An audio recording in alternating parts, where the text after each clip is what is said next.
Yo, Rocco B Scotty G, highly explicit NFL podcast. We're back, episode 26, week 1 in the NFL, baby. We're back, Scotty. I'm Rocco B from Louisville, Kentucky, and here's my boy Scotty G in California. How you doing? What'd you think, baby? What'd you think? Hey, week it 1 was a hell of a week 1, I'll tell you that. Holy shit. We had some surprises. We had some upsets. We had some overtimes. I mean, it was great. I loved it. We're back. Fucking football season is back. There is nothing like it. I'm sorry. I mean, there's just nothing like it. It all started off, if we remember, Thursday night. The Dallas Cowboys go into the Tampa Bay Buccaneers home stadium with a full fucking stadium of people. Finally. Hell of a game. Right? Hell of a game. Hell of a game. We were dead wrong. I'll tell you, I mean, I'm fucking just as shocked as anybody else. Dallas covers. Didn't think that was going to happen. Yep, right, the 8-point spread. But, you know, Tampa Bay wins 31-29. What does this mean in your mind? Is this Cowboys are better than expected or Tampa Bay's not as good as expected? What do you think? I hate to fucking say it. I think it's a little bit of a mixture of both. I think Dak is back. We're proving that lat sprain and fucking shoulder sprain and all that other horse shit was really nothing. He probably had a great shot of cortisone before he went out there. That's true. I didn't even think about that. Yep. I'm worried about. I believe his ankle is definitely fused or something like that because he is not as fast. Because the way he was running. Yeah, he is not as fast. He's not as fucking. Which isn't the end of the world though, because he can sling the ball. He can be a little bit more of a pocket passer. Sure, it'd be okay. So it's not detrimental to his game. Absolutely, but we can't be slinging the ball 60 times a game. No, I agree with that. Well, Zeke can't run the ball. Zeke's done. Zeke is done. Here's the thing. I understand, he looked great. He looked 20 pounds lighter. Here's the thing. I understand the game plan. He looked great if you're going to fucking date the guy. He doesn't look great if he's on a fucking football field. They have an unbelievable defensive line in Tampa Bay. The game plan was to run the ball with short throws to the outside. Every time they tried to run the ball up the middle with Zach Martin gone, you couldn't do it against Vita Vea and fucking Ndamukong Suh. So I understand the game plan. They only ran the ball with Zeke a fucking handful of times. I get it. You throw the ball outside, those are your run plays. I get it. And the one time they did what I wanted them to do was, a fucking running back sweep, a pitch to the outside to Zeke. He got 7 yards. That's what you got to do. You got to get outside. It doesn't mean you have to throw the ball all the time. They should have given it to Zeke more, but Zeke is so underrated as a fucking blocker. Did you see him lighting guys up in the backfield? I agree with that. And I'm not saying he's not valuable to the team, but the fact that he got his payday, you can't be just out there fucking blocking. You're not exactly lineman, right. bro. But this was one game. This was one game. Wait until they fucking play the Giants. Wait until they play Philly. I get it. I get it. But Rock, here was something that really upset me. Did you see that one play? I think it was towards the end of the game when Zeke got outside on the left side and was running towards the end zone. He had one guy to beat. Some guy I had never fucking heard of. Some like 180-pound fucking cornerback. And he couldn't even get by him. This is the same kid since Ohio State until last year would have 3-4 guys on his fucking back and drag him 10 yards. He couldn't get by one guy to get into the end zone. Are you kidding me? To me, that was very telling. That was very upsetting for me. I'm like, I saw that and I immediately was like, Zeke is done. Yeah, here's the problem. That's 6 years ago, and 6 years ago to a back, especially who gets almost 300 carries a year. I understand that, but I'm not talking about 6 years ago. I'm talking about like 3 years ago, which I know is still a long time for a back. I understand that, but what I'm saying is he's fucking done, and it just so happened 3 years ago is when he got paid. Yeah, Scotty, I'm not saying that I disagree with you at all. I just got to see it. I understand I didn't see it against Tampa Bay. It was the game plan, but let me see him get 20 to 25 carries and see if he's the same guy. Yeah, I agree. And they got to sprinkle in Pollard a little more, I think. Yeah, let's wait. Let's finish up with the Cowboys. Michael Gallup is hurt now. He's going to be out for the next 4 to 5 weeks with a fucking ankle. Lael Collins is a guy that we took a shot on. Didn't get drafted because of personal problems. We took him in. We thought we got a steal. The guy's been off and on the field. I think we got to get rid of him. I think we got to go somewhere else. And Randy Gregory is going on the COVID list. He looked fucking great. He looks 25 pounds heavier in a good way. And Zach Martin's coming off the COVID list. So Cowboys and Chargers next week. We'll see how they do. But I'll say the biggest takeaway for me for that game, biggest takeaway, because I'm not worried about Tampa Bay. They kind of did this last year. They were kind of on and off, like on how their foot was on the pedal and on the gas on through the season and the playoffs. They kind of slacked off in a game here and there, but then were good the next game. So I'm not worried about Tampa Bay. They got fucking Tom Brady.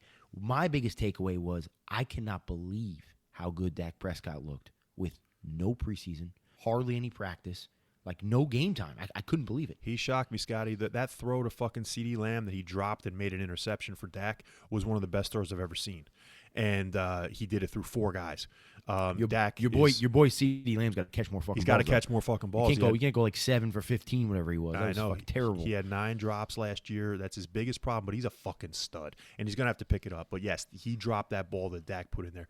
Dak pleasantly surprised me. We'll see if it keeps going. Tampa Bay, real quick. Tommy Brady's being Tommy Brady. I mean, does anybody learn? Does anybody fucking learn? Don't give him time. This has been happening for 40 fucking years. How do you fucking give him a minute and 20 seconds at the end of the fourth quarter? Come on, give me a break, okay? And to me, this just proves, I know people say they're overrated because their defense didn't show up great. Dude, Dallas is a fucking phenomenal offense, okay? The thing about, and then you're going to tell me that Rojo and Godwin are going to fumble every fucking game? Of course not. You mean Tampa Bay is a phenomenal offense? No, Dallas is a phenomenal offense. They put it to Tampa Bay's defense. They had Murphy Bunting went out the first fucking drive, and then you got Whitehead was out as their starting safety. I'm telling you, those fumbles don't happen. The fucking Fournette, going back and dropping the fucking screen pass for an interception for Dallas, it just doesn't happen.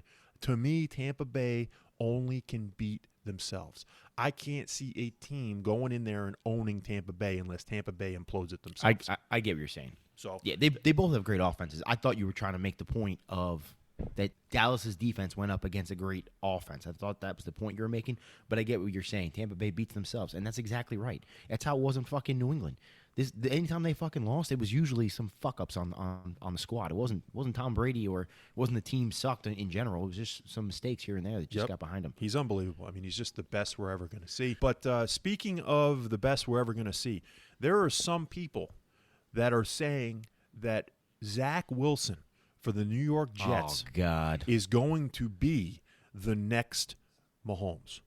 Zach Wilson is going to be the next Aaron Rodgers. Tony Romo came out and said that Wilson is going to be a fucking stud, and I believe Tony. Tony's the fucking smartest guy in football right now. The Jets fall, though, and do not cover to the Carolina Panthers 19-14. And before we get into that, Scotty, do you understand I went 10-6 this week in the picks? Scotty went 8-8 in the picks. We did pretty damn good for week one. Yeah, I should have went 9. I should have went 9-7 because if they didn't go for two-point conversions in that Jets game, even one of the 2 field goals would have covered. Yep, that's an extra game for us that we blew because the Jets fucking lost by 5 instead of 4. Now, to me, Zachy Dub made the most of his first start. I believe he looked great for the fact that fucking Carolina defense was all over him all day. Yeah, let me just rant real quick. I need you. That game started. And you can even attest to this. I started texting everyone, the fucking Zach Wilson sucks. The Jets are done. You were off. You were off the bandwagon. Season's over. Yep. I'm fucking done. Yep. I'm telling you and right now. And you told me that was going to happen. His first pick, you said he was done. Listen to me. That first quarter, I'm not going to lie. I think Zach Wilson looked awful. He did. And then I started watching more. And I saw some zip in the balls. I saw him moving around and finding pockets and this and that. And I'm like, okay, looks good. And then I realized as I was analyzing more, I said, all right, Scott, look, stop getting all in your feelings and getting out of your tits here. And I said, you know what? It's his first game. And what the real problem is, which is the most upsetting, is the offensive line looks just as bad as it ever has. On top of that, at least last year, Frank Gore, who I fucking can't stand because I liked Frank Gore 5 years ago. I haven't liked Frank. I think Frank Gore should have retired 5-6 years ago. I don't know why he's still in the league. Well, I know he's not right now, but I didn't want him on the team last year. But Frank Gore still would have made something out of nothing, at least 2-3 yards. This running game did nothing on Sunday. Yes. The offensive line did nothing on Sunday. Zach Wilson got sacked 6 fucking times. You understand? 6 fucking times. I can probably pick out like 3 or 4 games where they were sacked 6 times total. Are you kidding me? I know. I will say to argue against you, one of your arguments were same thing with Devontae Smith, that this kid's not built for that. Now, and you could still be right. It's only 1 game. Well, I was going to say, just wait. But yeah, it's 1 game. But it did make me feel a little better that he took a pounding. He took a fucking beating on Sunday, and he kept getting up and looking fine. Because some guys, like if that was Garoppolo, his season would have been over already. If it was Garoppolo, it would have been done. Believe me, I'm not arguing that Zachy Dub ain't gonna make it because he's small. It just he looks small, so it's like no, I get you. I'm just saying. I get you, and yeah. I don't know because you have a point. I'm just saying it makes me feel a little better that he took a pounding and he still got up and like. Yeah, I mean, it wasn't like, oh, he's bruised rib or nothing. I haven't heard any injury report. Absolutely, but he can't be getting sacked 6 times a game, number one. Agreed. Number two, he does have the wheels to get the fuck out of the pocket and make some plays, and that's great. A guy like Garoppolo, a guy like fucking, David Carr back in the day couldn't do it. So that's what Zachy Dub's got going for him. Sucks that Mekhi Becton now fucking dislocates his kneecap. He's going to be out for 4 to 6 weeks. 4 to 6 weeks at least. He was in pain. He was crying. Huge. Dislocate your fucking kneecap. And now LaMarcus Joyner's probably out for the season. Yeah, he is out for the season. He's got a dislocated tendon in his elbow. He's done for the season. So you called it. He can't stay healthy. Can't stay healthy, this fucking guy. And then the only 2 bright spots I was going to point out. Corey Davis looked fucking great. Unbelievable. And which I'm a little upset Elijah Moore didn't look better, but whatever. He's also a rookie. Corey Davis looked great. The other bright spot, Marcus May. Pay this motherfucker. He's the only one who stepped up on defense. Everyone looked mediocre. This guy was all over the fucking place. Yeah, Pay this fucking guy. Zachy Wilson, of course, is the rookie that is standing out. Where was Elijah Moore? I'm asking. And C.J. Mosley looked a little old, but he's back on the field. So first came back after a year and a half, like 2 years. Yeah. So I'm not stressing it, but we'll see. He's got to pick it up. He'll be fine. They need a pass rush, especially now that Lawson and Vinny Curry are gone. Let's get to the Panthers. CMC's back, baby. They used him like they want to use him. He fucking looks a little smaller, which is probably going to help as far as his speed. And he was going out of bounds a couple times instead of taking an extra hit. So he's, I think, playing a little smarter. Shaq Thompson on that fucking defense is a stud. He was all over the place. I think J.C. Horn was a great pick for them. He was aggressive. He almost took a pick 6 back from Zachy Dub. But to me, I know the stats look good. I knew he made a couple nice-looking throws. You're not a Darnold fan. I don't think Sammy D. I'm not off his train yet, but their offense should have killed the Jets.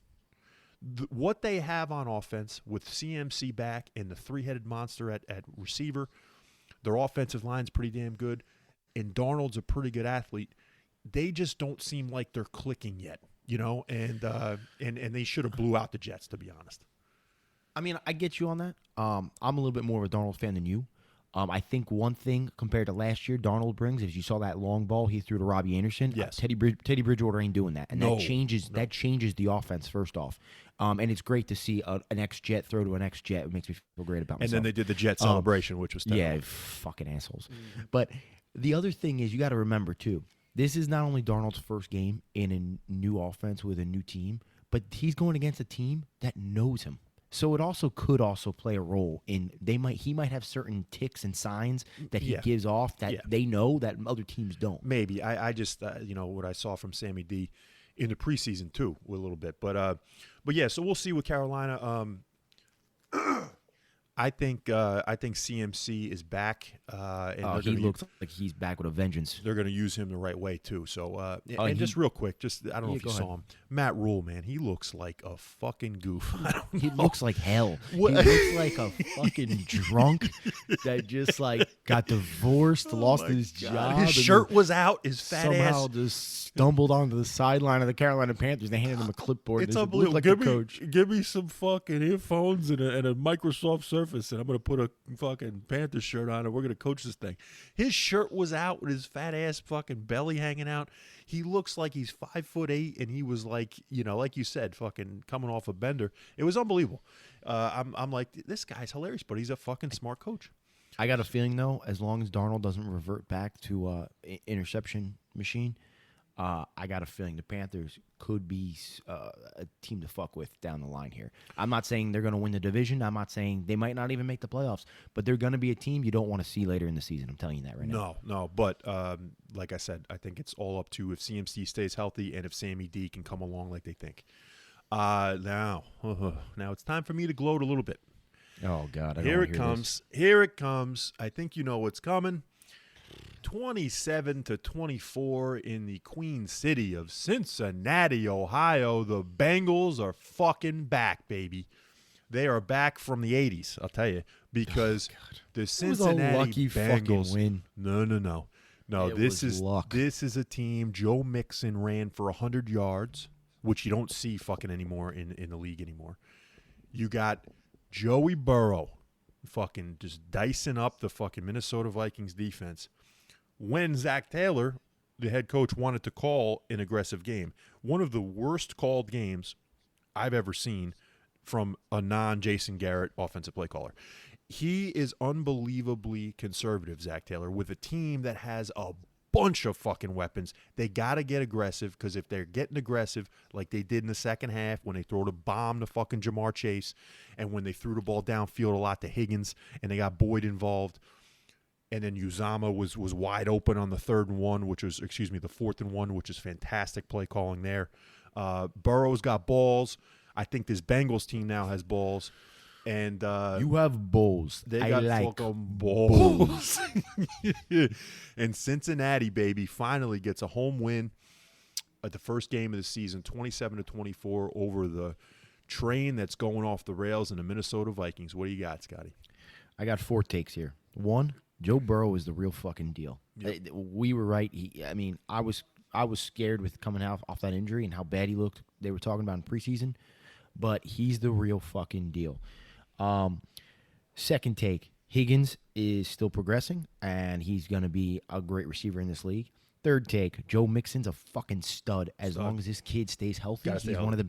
He's the top 5 running back in the league. And they got to feed him. They got to feed him. Like I don't even think he's like he could be the most underrated running back in this league because he doesn't never play a full season, and he's been playing right behind one of the worst offensive lines with some of the worst quarterbacks in the NFL, and you could still argue he's top 5 or top 10 running back in this league.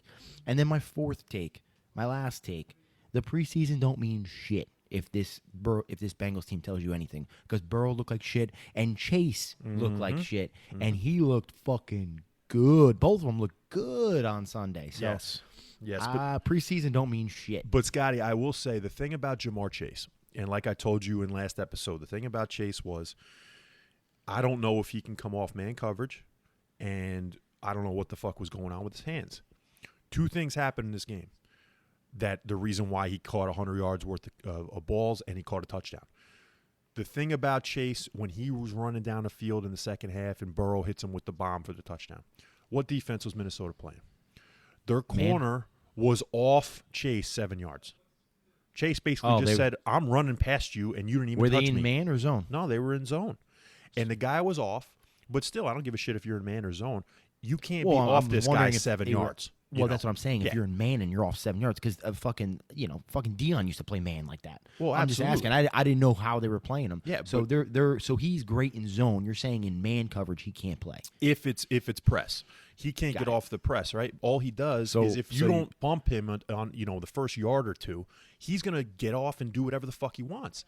And then he said, well, the hands issue was more of a thing of not only was I not concentrating, which I can't fucking fathom, but also he said the ball's different. He said, I used to track the fucking stripes on the ball. I'm like, what? So now he's like, there's no stripes on the fucking pro ball. There was stripes on a college ball. I don't give a shit what he does. I wanted him to come out week 1 and do what he did, and he did it. And that's why I think Cincinnati's going to take the next step, because this kid is now going to be what they want. As long as people don't see what you see. Because it sounds like what you're saying is this guy would have never survived on Revis Island. Anytime you get a fucking cornerback that's going to be aggressive with him and play man, he's going to do shit, is what you're saying. Now, we'll wait and see. Yes, Chase himself, but you got Tyler Boyd, you got T. Higgins, you got Uzama, and you got your boy Joe Mixon. It doesn't mean that if Chase is getting locked up, the team's over with. I'm just saying. You're right. Yeah, these teams that don't fucking press Chase, he's going to do whatever they want, and Burrow and him can throw the ball in the fucking dark. Can we pat ourselves on the back for one thing, too? I know it's week 1. I know there's a lot of overreaction going on, including in this podcast. There's overreaction, like with your previous statement about about the Bengals. But continue with the overreaction. Can we pat ourselves on the back and say the Minnesota Vikings do look like they fucking suck? Conservative Cousins and fucking Mr. Fumble, Dalvin Cook, they're done. I'm sorry. They're great in fantasy. You want fucking stats galore from Cousins because they're losing. He's like the next Stafford. No, it doesn't matter in reality. And Dalvin Cook has been fumbling the fucking ball since Florida State. If I'm Minnesota, listen to me. If I'm Minnesota, I don't give a fuck how much more I owe Kirk Cousins. My main objective to salvage this organization is go get Watson. Yes. Yeah, they got to go get another quarterback because go get Watson. He's not the guy. Conservative Cousins is Mr. Checkdown. That's all they fucking do. And they got guys like Jefferson and Thielen. It hurt that fucking Irv Smith was fucking out for the season. But dude, on paper, this team in a whole is great. But on paper, the offense is one of the best in the league on paper. And Cousins just doesn't do it. Minus the quarterback. I'm sorry, he's the younger version of Fitzpatrick. We didn't get fucking Kirk Cousins. But yes, thank God. Back in the day, the Jets did not pull that trigger. Now let's talk about Fitzpatrick in that game with the Washington football team hosting the L.A. Chargers, one of my faves. 20-16, the Chargers take it. And, man, Herbert looks like a fucking 6 or 7 year veteran out there, man. You should see the balls this guy throws. I watched this game pretty intently, actually. But there's two things that I got to say about this game. One, if Fitzpatrick was healthy the whole game, I'm not sure the Chargers pulled this off because I think they would have had enough firepower to take down the Chargers. The Chargers were a little shaky in the first half. Secondly, my second point is this fucking injury just fucked up all my picks because this is the irony. Fucking Washington now is going to win the division now that Fitzpatrick's not behind the fucking center. Watch. It's going to be the irony is Fitzpatrick's first trip to the playoffs is going to be him as a fucking backup because he got hurt. Well, I do like Taylor Heineke. I was hoping that you weren't going to say that Washington's going to go in the tank because I think this kid's going to play. I think he's going to play, and I think he's going to be better off for them. I really do. I think Fitzpatrick, again, is a gunslinger. He's a fantastic player in the first half of the season. Heineke has some legs. He can move around. Fitz can't move around. And in this league, you got to move around. What day this week or next week do you think they sign Cam Newton? Well, so that's a question I was going to ask. It's an obvious question. Everyone wants to correlate, Scott Turner and Ron Rivera to Cam Newton. There's got to be a reason why Cam Newton hasn't been a Washington football teamer since he's been cut. I believe there's something going on with maybe Rivera doesn't like him. He's barely been cut though. Like if you had Fitzpatrick and Taylor Heineke and he got cut like a week or so. Well, why would you trade for him? He ain't that good. But like if he's a guy, so this is what I said literally on Wednesday. I was talking to Dr. Tomas and I said, look, Cam Newton's he's not going to be a backup anywhere. I don't know if you saw an interview he had. I don't even know what was he wearing. What the fuck's he wearing? And his hair it looked like a tree growing out of his fucking head. It was the craziest look I've ever seen. And I couldn't stop laughing. And that's what you want as your quarterback? Yeah, I don't think Rock, so. I don't even know what the fuck he said because I couldn't stop looking at his fucking crazy hair coming out of his hat.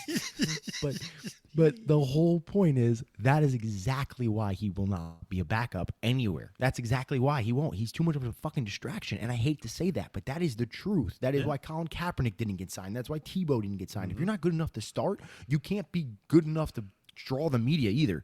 Yeah, so it's a very good point. The point being is, I said on Wednesday, I said to me, there's two teams I have in mind, and I said injury's probably going to have to play a factor for him to get on either team. And I said the two teams I can see taking a chance on him are the Washington football team and the Baltimore Ravens. And I hate to say it, but I think Baltimore's offense is set up where it's similar to how Cam plays. Yeah. And Washington was Ron Rivera. And sure enough, Fitzmagic gets fucking hurt. So I don't know, man. I feel like it's got Cam written all over it. The only way here's what's going to happen, okay? Here's my opinion. I think Taylor Heineke plays this week. If Heineke plays great, you probably won't hear anything about Cam Newton because, again, he'll be a distraction. If Heineke struggles, throws like 2 or 3 picks, and they're like, I don't know, I guarantee they sign Cam on that fucking Monday or Tuesday. Oh, absolutely. And you'll probably fucking hear some shit of what, they should sign Kaepernick. Give me a fucking break.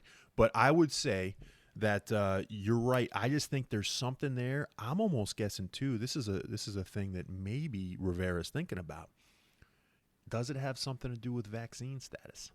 Does it have something to do with Rivera, who had cancer, and I Cam, didn't even think about that. who's But yeah, not vaccinated. that could be something too. You know, so if you don't want to get vaccinated, does he want you around? Because Rivera was all the big guy, you know, in the offseason, he was pissed off that his team wasn't 100% vaccinated. Who knows? I mean, that could be it too. I just don't think that their relationship is as good as everybody thinks it is. Because to me, if your relationship's that great, I think they went and got him the day after he got cut. So, you know, no matter what, because you don't want that guy sitting on the fucking sidelines. But you got to remember, I get what you're saying, but you also got to remember, Ron Rivera is not the GM. He's not the owner. He's not the president of football operations. He's the coach. So it's very possible he walked in there and said, look, go get my boy Cam Newton. Sure. I don't know if he did or didn't, but they could have been like, nah, we're not bringing that fucking guy in. Good. So we don't know, but I get what you're saying. I feel like he does have enough pull in that town right now, or in that for that organization to get him if he really wants him. But I personally think it's going to be a week or two of seeing what Heineke is before they make any decisions like that. But I do think if he doesn't get vaccinated, that could be something that keeps him off the team. Yeah. Like he might have to get vaccinated to get on the team. Yep. And let's get off scam for now because I just want to talk a little bit about this game. You know, the Chargers came in there and took care of business, even with a Herbert interception in the second half. Mike Williams is probably one of the most frustrating players in the fucking league. He had a bunch of drops all game, and then he catches the game-winning touchdown pass at the end when it matters. And the Washington football team, you know, that offense with all that speed is still not clicking. I don't know what the fuck's going on. Gibson had a big fucking fumble that turned that game around, and for the Chargers, and then you had McLaurin was really a non-factor. So even though he had the catch of the fucking year almost, I don't know if you saw that catch on the sideline. Unreal. Holy Did you see it go right through the guy's hands? It was like, how did the defender not catch that? Not only that, but how do you contort your body like that in fucking midair? It's crazy. But you know, don't forget too. I don't think we talked about this because this just happened like right before the couple of games. Curtis Samuel is out for a couple weeks or a couple games, I think, with a groin injury. Yep. I don't know how serious it is. I'd have to look into that, but I know he's out for at least I think like 2 or 3 weeks. And groin injuries usually never get healthy during a season, so that's going to be something where Samuel's never going to be at fucking full speed. And that's a loss because he's a weapon, big time. And the funny thing about that fucking game, did you see that there was a pipe that burst in the fucking crowd? In the stadium. What the fuck are you talking about? A pipe burst in like the third deck of the Washington Stadium, FedEx Field, and it was spewing everywhere on top of the fucking fans that were in that section. People thought it was the fucking sewage from the fucking bathrooms. They thought that shit and piss was getting spewed all over them. And apparently Washington comes out and says, oh, no, it wasn't piss and shit from our bathrooms. It was just the rainwater that had collected inside our little fucking collection area that burst and, went all over the people. So, hey, next game we're going to give you some box seats if you want to come back. I think shit and piss was spewing all over these people while they were watching their team lose. First off, Chargers are coming back, coming down the field. The only thing worse than being a Jet fan is having piss and shit spewed on you while your team's losing. And there's your I gotta be honest with you though. Why don't these things happen to me? I would sue the fuck out of this organization. I'd be a millionaire. I wouldn't have to go to work. I would just talk the pot all day and be sitting in my fucking throne. Man, bada bing, bada boop. Daniel Snyder. So lucky. Daniel Snyder's got something else to deal with now. But yeah, Chargers 20-16, and the Chargers now host the Dallas Cowboys in Week 2. That's going to be a fucking great game. Again, I don't want to gloat, but you got to get off this fucking Colts bandwagon, brother. Seattle came in there, not generally a great fucking team that comes from the west to the east. You're right about this. There's two bandwagons I stayed on that I should have gotten off of, and I'm sure you know what the other one is. It's a big blue one. But keep going. Oh, I can't wait for that game. But I'll tell you, the Indianapolis Colts, they're putting all their eggs, like I wanted to do with Justin Herbert last week, they're putting all the eggs in Carson Wentz and his basket, and that is fucking bad news because he is riding on the 2017 news of his potential, and he is a mediocre, middling quarterback that's not going to put this team over the fucking hump. This is one of the games I only saw kind of here and there. I didn't see a ton of it. The little bit I did see, I was like, oh, Wentz actually looks pretty good. And I was looking up his stats and stuff. And then I was talking to Dr. Tomas because, obviously he's following his boy from from, these old Eagle days. And I kind of looked more into it, and I kind of watched more like highlights and watched more of the game. And it's something he pointed out, and I realized is true.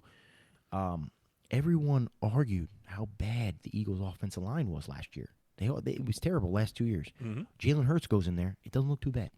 Everyone raved about how great the fucking Colts offensive line looked when Phillip Rivers was there. Yep. All of a sudden Carson Wentz gets there, and it looks terrible. Maybe there's a correlation to the fucking quarterback and not the offensive line. Man, maybe it has nothing to do with it. Maybe he's the fucking guy likes to hold on to the ball for a goddamn hour before each fucking pass. Which, in fantasy, I got Michael Pittman Jr. He's basically like the number one receiver right now, and he's a stud. And I've already put a claim in to drop this guy because he ain't getting the ball. He goes downfield. He's more of a downfield guy. He ain't getting the ball. He ain't got time to throw him the ball. It's unbelievable. You want to talk about stats, and you know me with stats. It's very, very deceiving. But you look at Wentz, he averaged 6.6 yards a pass. There were running backs this weekend that averaged more a rush than Wentz did throwing the ball. And then you want to talk about the almighty of almighty fucking stats, the QBR. Okay, it's 1 out of 100. Okay, 100's fantastic. 1 is shitty. Wentz had a 28 fucking QBR. Okay, that means he played like garbage. Okay, I think it's like safe to say that this guy might actually be a backup in the league. And I know, again, it's overreaction. It's week 1. He could turn out to look like a fucking stud by week 3, 4, 5, 6. I don't know. Nope. But I'm just telling you, my gut reaction, based on how he's looked the last couple years, on injury, on his attitude, on how he holds the ball, this guy might be a backup in the NFL. He definitely belongs in the NFL. I'm not saying he doesn't belong. I would take him as a backup on my team, but I don't think he should be starting. He is the back end of the 32 starting quarterbacks, in my opinion. I mean, he's like 35. He's 34. less than middle. He's just less than middle. I don't even think can he start? Sure, but he's not a fucking $200 million quarterback like they thought. You want to talk about the opposite? Can we just talk about real quick Russell fucking Wilson? Is he not unbelievable? About that, huh? Is he not unbelievable? Yeah, that hurt me bad. And I know that everyone's going to talk about it. Real bad. He does this all the time. It's the first half of the season. This guy is the most bona fide, most consistent, most amazing quarterback that's not named Tom Brady in this fucking league. He ain't going anywhere. Okay, and this team now with Shane Waldron as the fucking offensive coordinator coming over from the Rams, this team is going to be exciting, and their pass rush on defense is back. Watch out for the fucking senile Pete Carroll-led Seattle Seahawks. How does he still perform with no offensive line? He's unbelievable. How? He's unbelievable. Like, he might be the best quarterback in the league. Like, I know Mahomes is I think is the best quarterback in the league. Mahomes has a ton of riches. He's got offense, defense. Don't get me started with fucking Mahomes. We'll get into that later. I'm not getting you started. You're forgetting about Brady. Brady's the best. Not even close. Yeah. No, I'm talking about right now. I'm not sure Brady right now is the best of all time. Yes, I'm not sure right now in the league Brady is going to do what he's doing on any team in the NFL. I'm almost confident I put Russell Wilson on any fucking team. I'm almost confident I put him on the Houston Texans and they make the fucking playoffs. Scotty, I will agree with you with that. Tom Brady is not surviving on the Texans. No, he can't move. I will agree with you on that. Yes. But I will say that, just like I've always said, you put Mahomes on the Texans still don't make the playoffs. If you put Brady on the Texans, who knows? Because of the offensive line, like you said, there is something about Russell Wilson. This fucking kid has got it. Okay, and now with Seattle, helping him out a little bit more on the offensive line. Now he's got Gerald Everett at tight end, plus Will Dissly, who he loves, and Disley's finally got to stay healthy. Now he's got 3 receivers. Oh, just wait. And then they got the plethora of backs. Carson put it on the ground again. You know, he's got fumble problems, and he's going to get hurt midway through the season. We all know that. But Russell Wilson, man, if he can just get away from Pete Carroll somehow, Russell Wilson could be the GOAT. Seriously, if he can get off of Seattle, because I think Carroll's putting him in the ground. But they take care of business in Indianapolis, 28-16. Generally, they don't come from the west to the east very well, but they came in and fucking owned, which That was a defensive great line defense. supposed to be amazing know, too. Like I I don't know what to say. I don't know what to say. I feel Wentz, I think, is stupid. doing something. Wentz doing something. There's fantasy drafts that I took Aaron Rodgers or Justin Herbert over Russell Wilson because I'm like I can't talk all this shit and then draft this guy, dude. What a fool I was. Yeah. So, but I just love Russ. Russ is is definitely my man. If he was on a Dallas Cowboys, I would be fucking shooting in my shorts. Now, speaking of a game that shooting in your shorts, did you see your boy Josh Allen with a 59% completion percentage? I'm not and no running game for the Buffalo Bills. I'm not one to go out and say I told you so on week one. So I'm gonna hold my feelings back. You're gonna hold your load? Yeah. We'll see how the whole season plays out. I don't want to start talking shit and then all of a sudden everyone's like, "Oh, you're a good talk." No. I get you. But Scotty, I'll do it for you. I think personally, you're gonna see more of the same going forward. Now, don't get me wrong. Steelers defense is phenomenal. Blitzburg, unbelievable. Yeah, it's phenomenal. But I also do think they're a smart defense, and they were making him throw the ball a lot. Yep. Well, but they're also too aggressive because they have no fucking running game. Buffalo does not run the ball, and that's going to kill them. You can't put 60 throws on Josh Allen and expect him to do anything more than 59% completion percentage. It ain't going to happen, okay? And, even though they were the home favorite by a fucking touchdown. People forget about how good that fucking Pittsburgh defense is, and they are dangerous if Big Ben stays healthy. They are fucking dangerous. Now, can they win the Super Bowl? Probably not because Ben makes more than 12%. But can they get to the Super Bowl? Absolutely. And people are and I discounted them too. That offensive line is not great. Najee Harris had no holes all day, and they did not really want to run the ball against Buffalo because Buffalo's got a great D. But if they can stay healthy with Big Ben, this team can go to the Super Bowl. Yeah, but what's the biggest takeaway from that game? I know it's week one again, but is Buffalo overrated or is Pittsburgh underrated? I'd say it's a little bit more of Pittsburgh's being underrated. I really do. Got it. I think their defense is so fucking good. Their special teams, they had a special teams touchdown. So, you can't discount that shit. And like I said, Buffalo cannot throw the ball 60 times a game. If Buffalo throws the ball 60 T.J. times Watt's over there trying to earn his contract. We didn't talk about that either. He just got paid. And he should. He got paid before the game, and you said he shouldn't have been paid. I don't think he should get paid as the number one. No, I agree with think you. he should get paid. Don't get me wrong. I think the guy is phenomenal. But number one in the league? No, I agree. I agree with you. Not in my opinion. I agree with you. But they needed to sign him because they need that motherfucker because he is something. I agree. So 23-16, Pittsburgh takes it. They beat Buffalo by 7, who was favored. Buffalo was favored at home by 7. We both had Pittsburgh to cover. We cover there. Now, another fucking surprising game of the week. Houston obliterating the Urban Meyer-led fucking Jacksonville Jaguars in Houston, 37-21, and that wasn't even indicative of the fucking play on the field. It should have been fucking 57-21. To me, the biggest takeaway from this game is Houston is not quitting on their coach. And our boy fucking Tyrod Taylor is playing for his future. But I'll tell you, Jacksonville's in trouble, man. Let me say this first off about Houston. You're 100% right.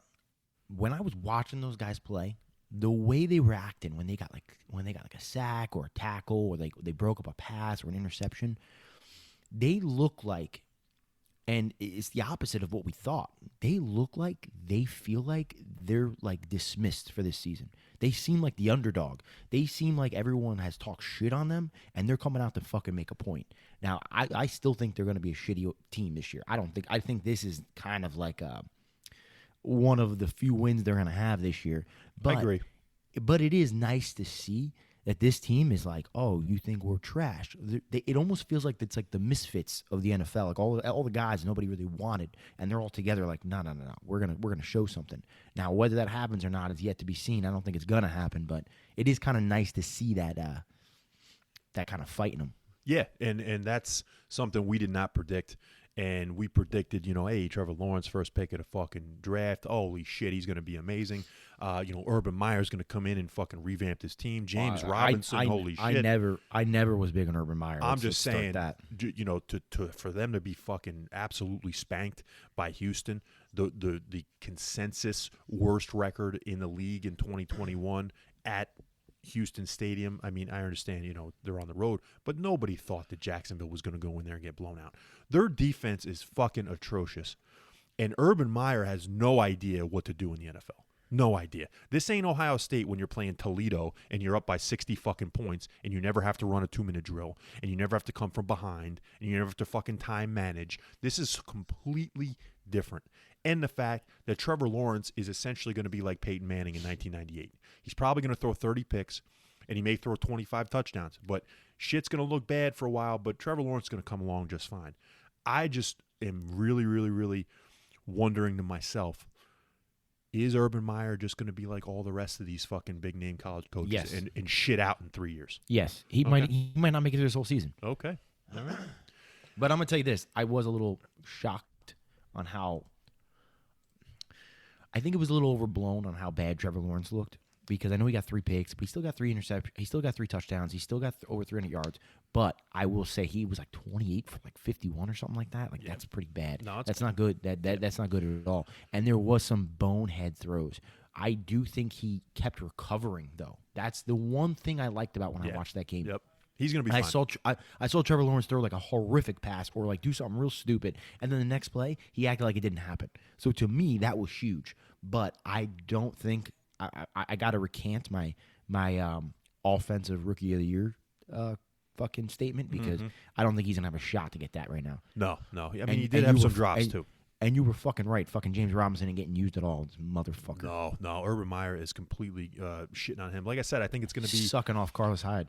It's going to be Hyde. It's going to be Laviska a little bit, but and everybody's forgetting about DJ Chark. Laviska's a wide receiver. You know that, right? But he puts him in the backfield a lot. Oh, gotcha. Yeah, so I didn't even know that. Yeah, so like I don't, because I like Laviska, but I'm just gonna say he's a wide receiver. You keep talking to him like he's a running back. Yeah, no, they put him in the backfield. That's what he did with Curtis Samuel. Put him in the backfield. Put him in the backfield. But you know who he put in the bathroom is he's putting fucking James Robinson in the bathroom. I hate that, and that's why I wanted to stay away from him. But Houston absolutely obliterates the fucking Jaguars, 37-21. We both lost on that one. But you want to talk about one that makes me think that the NFL is in cahoots with Caesar Sportsbook and all the rest of fucking Vegas. The San Francisco 49ers, who were absolutely bending over the Detroit Lions in Detroit by 28 points. The Detroit Lions come in and backdoor a fucking push. 41-33, the San Francisco 49ers get the Lions by 8, and that was the closing line, 8 points. Give me a fucking break. Did you see how that happened? Yeah, well, part of it was because San Fran started playing their backups in the third, fourth quarter. Did you see Detroit all of a sudden woke the fuck up on offense? And did you see they actually recovered an onside kick? I mean, come on. You recover an onside kick, which is like 7% fucking of a probability chance for you to do that, and then they go in and score the touchdown to go by 8, and then they couldn't get to fucking the 2-point conversion. I mean, it was insane. And then Deebo Samuel fumbled at the end of the game for the Niners and gave Detroit another shot to come back. So there's something fishy there. Very strange. I can't stand Kyle Shanahan every time I fucking look at him. But let me just talk. You hate this guy so much. He's the worst. I will tell you, I think their defense with San Fran is very overrated. They should have owned Detroit. Here's the thing I'm going to tell you right now. And this is something people don't realize even when they were in the Super Bowl. Their front seven is phenomenal, especially when healthy. The problem is they haven't had good corners in a while. Their safeties have been okay, but their secondary is not very good. So if you get someone who can really sling it back there, and you're not going to, if you hold off the pressure of the front seven, you can start making some noise against the 49ers. No, I'm not going to say their defense is trash. Their linebackers are great. Their defense line is great. Their linebackers great, but where was Bosa? Where was Armstead? I didn't see it. I was watching that game, and they're playing against a backup right tackle, and Penesu, who actually went back to left tackle, and he looked phenomenal. Nick Bosa was like, this guy's going to be great. Well, of course, because he's playing fucking left tackle. But where was Bosa? Where was Armstead? I didn't see any of them. Goff was fucking chewing them up. Jamal Williams was chewing them up. So I think this defense is overrated. And they just lost their best corner, Jason Verrett, for the season. He's gone. That's big. Oh, and then shocking, big. Raheem Mostert's going to be out for half the season again. Well, that's weird. Yeah, but you know what pissed me the fuck off? In like 3 fantasy leagues, two of my 3 fantasy leagues, I took the shot on Trey Sermon, and I told you, I said, this is going to be a great pick because Mostert ain't going to play more than 3 games this year. Just wait. Well, they fucking played the guy, Eli, whatever, the fucking the other Eli rookie. Mitchell, yeah. He went off. So what now? Is Trey Sermon the backup? No. Well, what they did was they inactivated him, which is crazy. They didn't even fucking dress him for the game. Why? But that's what I'm saying. That's what makes me nervous. Why? I think they're saving him. I think they knew that they got to save this kid because Mostert ain't going to stay healthy. Their whole fucking running back core doesn't stay healthy. This kid, Eli Mitchell, yeah, okay, nice. It was against Detroit. We'll see. Trey Sermon will be back. Don't worry about it. I think Detroit's going to have a long fucking season. Jeff Okudah, who got toasted, I think he was a stretch at 3 a couple drafts ago. He's going to be out for the season. He tore his Achilles. He's gone. It's going to be a long season for Detroit. It's going to be a weird battle this year, I think, between Detroit, the Jaguars, the Texans, and unfortunately, potentially the Jets for the worst record in the league. And I'm going to throw the Giants in there, too, but we'll get into that later. Dude, but, I'm okay with that. If the Jets quarterback, offensive line, and run game can look okay, and we're a top 5 pick, I'm okay with that. Yeah. What do you think about the quarterback situation in San Fran? I don't like this shit. I don't like it. I don't know how it even worked. I mean, I got to see it against a real team. No offense to Detroit, but I got to see it against a better team. But I mean, it works. I just don't like it. I don't like it. Maybe I'm old school with this, but I just can't. To me, it doesn't make sense. Yeah, and that's where we'll agree. I'm old school too. If you have 2 quarterbacks, you have none. So it's nice to have Trey Lance come in there and his first pass is a fucking touchdown to this kid Trent Sherfield, who looks fucking fantastic. But I don't like it. I think they got to ship off Jimmy G and just go with Lance, in my opinion. Now, this is where I'm going to get on my knees and say that I was wrong, Scotty, and you were dead right about this fucking thing. Let's go to Tennessee, okay? We got Tennessee and the Arizona Oldnals. Damn, they didn't look very old because Kyler Murray was slinging the ball, running the ball. Looks good. Doing everything he wanted to do. Tennessee says, I don't know what to do. What is this guy doing? Kyler Murray did whatever the fuck he wanted. And their defense in Tennessee is missing in action. And I also think they're missing Arthur and Jonnu Smith on offense. Their defense has been awful the last fucking 2-3 seasons. But it really showed on Sunday. It was Swiss cheese, man. It was awful. It was terrible. Yeah. Holes all over the place. Derrick Henry and Ryan Tannehill weren't as much of a factor as you would like them to be. I mean, I don't even know. Did Julio do much? I didn't even see Julio and Tannehill. Every time I'm watching that game, their timing is off. They're not there yet. Julio looks like he's lost a step, and also Arizona was not afraid of Julio. They played him straight up all game. They did not double him. They did not fucking do anything special. A.J. Brown had a beautiful catch in the end zone for a touchdown, but he looks like he's hobbled by some type of knee problem. Yeah, I don't like the fact that Chester Rogers led the fucking team in receptions. Yeah, well, that's yards. It's bad. I mean, Tennessee is in trouble if they don't give the ball to Henry, and they couldn't because of the way that Kyler Murray was just fucking dicing them up. But you still have to find a way to get fucking big number 22 the ball. I agree, but I will tell you this. Remember, I did say Derrick Henry always starts the season off slow. He doesn't start kicking up to like week 4 to 6. He's just like a monster. Yeah. So the first like 3 weeks, he's like mediocre. Yeah, sometimes even missing. We'll see. I wouldn't be too worried about him, but I am a little worried about the rest of the squad, including the defense.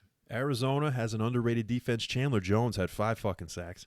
I'm a little worried about the Arizona Cardinals tight end play because there's still none of them that play there. I think they're basically like the 6th offensive lineman. But they smacked the shit out of the Titans in Nashville, 38-13. And Tennessee was favored by 3, and I lost on that one big time. And you said, "Fuck you! What are you doing taking the Titans?" And you were dead right. Keep an eye out too for your boy Rondale Moore. Rondale Moore had a couple catches. Nice. I think he had 40 yards. He actually looked pretty good. Yeah, and it was his first game. You know he's going to get more and more involved in the offense, especially once A.J. Green probably gets hurt fucking 3 or 4. Well, and Christian Kirk's going to get hurt too. There's you're right. I mean, he's definitely going to be there. Hopkins is fucking unbelievable. I worry about Kyler Murray. Here's the only reason why I worry about Murray. Murray, I can't stand the son of a bitch. He never smiles. He's always like miserable. He's always like, nothing's good enough. Here's my thing with him. I think if they start losing later in the season, I think he goes in the tank. I think he's one of those front runners. I think if he's on a top agree. team, I agree with you. I think he's one of those guys that doesn't fight from behind. Yes. He gives up when he's whatever. I agree with you on that. But I got to point out, I do love the fact that when I dislike someone, it's like Josh Allen. My reasoning is because he can't throw, and in my opinion, he's not accurate, and he gets more hype than he should. Mm-hmm. Lamar Jackson, similar situation. There's other guys. I actually give valid reasons on their play or their running game or whatever. Yes. I give valid reasons. Mm-hmm. Your reasons are this guy doesn't smile. The guy Kyle Shanahan looks like a jerk off. Like there's no backing between why you don't like these people. maybe I have no statistical backing, but And then I get called the hater here, and I'm like, I'm the biggest fucking hater on earth. But I'm just saying, Patrick Mahomes looks like an asshole. I don't have no, he's just a dork. I don't have any type of I don't have any statistical backing, but yeah, I mean, if you see, I have eyes and I can see the way this guy wears his hat. What a jerk off! I hate this guy. I love. Hey, I'll take it. Believe me. I don't know what it is, but my eyes tell me things. Now let's pump up Dr. Tomas here a little bit because we were both on this bandwagon. We said we're calling this upset. The Philadelphia Eagles absolutely trashed the Atlanta Falcons in Atlanta 32-6, and it hurts so good. I'm going to tell you right now, Jalen fucking Hurts. Is the offensive system that Sirianni has built for him perfect? I think so. Does he have the ability to move around and create shit on his own and make the throws when it matters?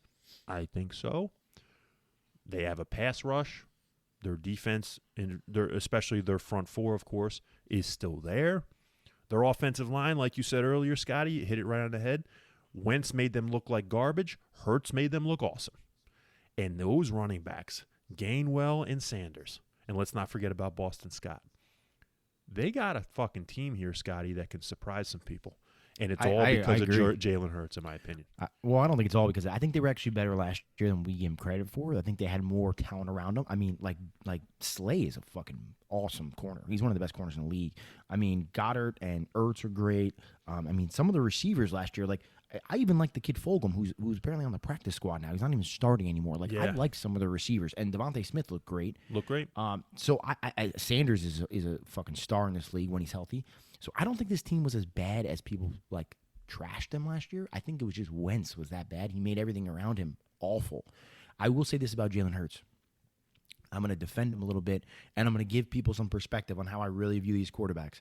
So Jalen Hurts, in a lot of people's mind, coming out of college, in college, and now, has been put in the same category as a Josh Allen, Lamar Jackson, a Cam Newton, as more of a running quarterback. Agree?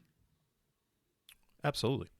Yeah. So my whole thing is, because everyone knows those three I don't like. And the reason I don't like them is because I don't think they're very accurate throwers. And I've never seen, in my memory or my research, I've never seen a quarterback who can't throw the ball win a Super Bowl. I've seen a couple go, not many, but no one's ever won a Super Bowl that can't throw the fucking ball. That's just more of a runner. So to me, though, when I watched this game, something that surprised me, when Jalen Hurts was throwing the ball, he looked pretty accurate. He looked like he could throw the ball.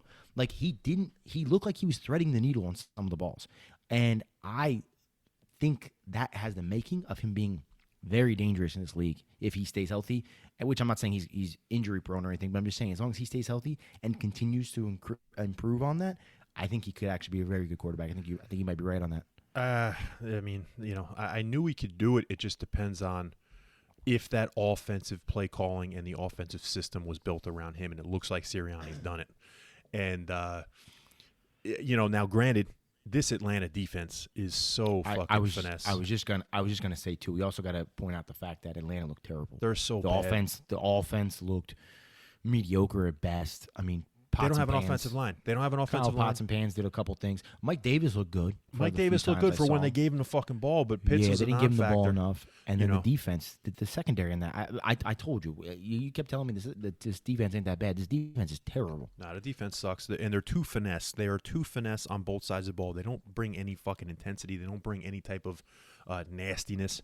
They're just too finesse. They're going to be a fantasy owner's dream, like I said. It's just they can't stop anybody. And the Eagles dominated their offensive line to where Ryan couldn't do shit. They had to stop giving the ball to Mike Davis, and Pots and Pans was doubled all day. So, unfortunately, the Philadelphia Eagles look fucking amazing. And, let's see what happens when they actually play a team like Tampa Bay. Now let's get to the shocker of the day down in Jacksonville. The New Orleans Saints kicked the shit out of the Green Bay Packers 38-3, and Aaron Rodgers, I think, is still zenning in Palo Alto, California, because I don't know if he's even back yet. I don't know who was in that uniform. I'll tell you what, the LASIK eye surgery, if that wasn't the biggest fucking advertisement to get your fucking eyes fucking fixed, I don't know what is. Because that's the whole thing. Jameis Winston couldn't see, and then he got his fucking LASIK or whatever the fuck it was, or he got fucking contacts. I think he got LASIK, and now he's fucking comes out, throws 5 fucking touchdowns. You kidding me? I was going to go into this a little bit later. I'm liking this fucking guy. Everything I'm hearing from him, he is not Mr. Crab Legs anymore. He is not Florida State Jameis that's, beating the shit out of Uber drivers and stealing crabs out of fucking supermarkets. And he ain't Tampa Bay Jameis who's turning the ball over 66 times a game. Yeah, but you also got to understand, too, that, first off, he's learning. He's learning that he'd be out of the fucking league. He's definitely becoming more mature because of that. I agree with you. But let's pump the brakes a little bit. The guy threw for 148 yards. It's not like he threw for 400 yards and had 5 touchdowns. He didn't have to. Every fucking throw was a touchdown pass. I understand that, but I'm just telling you, like, I'm not completely shocked by this because this is a guy that threw for 5,000 yards before.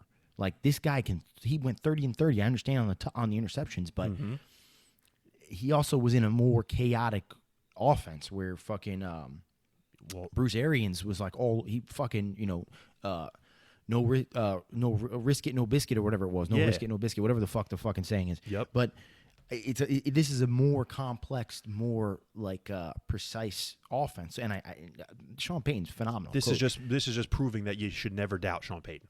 Never doubt Sean Payton. He's an incredible overall coach. Everybody says he's an offensive genius and all that shit. No, he's an unbelievable head fucking coach.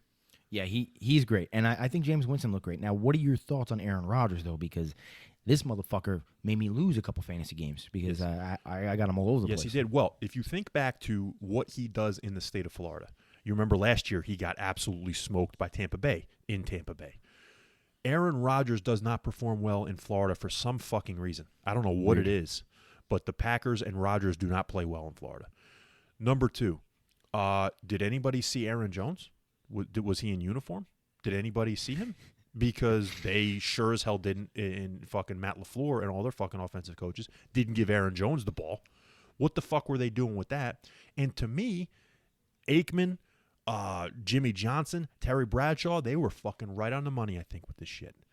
When you don't play a snap in the preseason, and when you are not around as much as other players were, like, say, a Brady or a Mac Jones or a fucking Jalen Hurts or Russell Wilson were in the building every fucking day in the offseason, when you're not doing that, you're going to be rusty as fuck in week 1. And look what happened. Unless you're Dak Prescott, I don't know how the fuck. Look what happened. Well, but he was still in the building. He still wasn't in California, fucking, reading tarot cards. Okay, so you look at Aaron Rodgers with his fucking now stupid looking haircut. He hasn't shaved in 2 years. Him coming in, he looks about 10 pounds, 15 pounds lighter. He's almost like, I'm worried he's checked out. I'm worried he's the opposite of what we thought he's going to do. See, to me, well, 2 things. One, I told you when the expectations are high for him, I feel like he doesn't always perform as well. But 2, I still jumped on that bandwagon because I'm not worried. Everyone keeps saying this, that he's checked out, he's done, he's over football. I'm not believing it yet. And the fact that after the post-game interview or press conference, he was like, "You had a bad game. You know what happens, blah, blah, blah."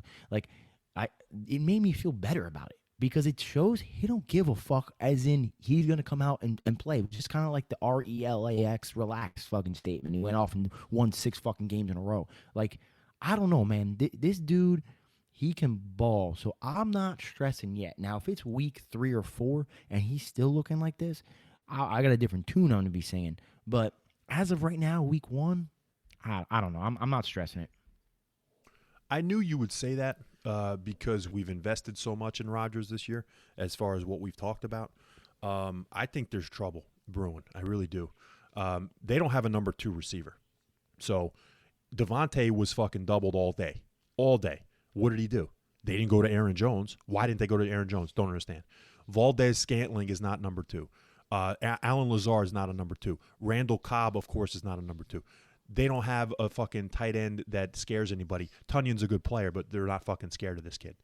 He's not a Darren Waller or a Kelsey or someone like that. I think they're fucked, and they're missing Bakhtiari, who's his main offensive tackle for the next 6 games. They're in trouble. And like you said, I think if Rodgers starts going fucking downward, you think he's going to want to come back? He's right? He's not. But I got 2 sides of this coin. Ready? On the bad side of this coin, ready? What if?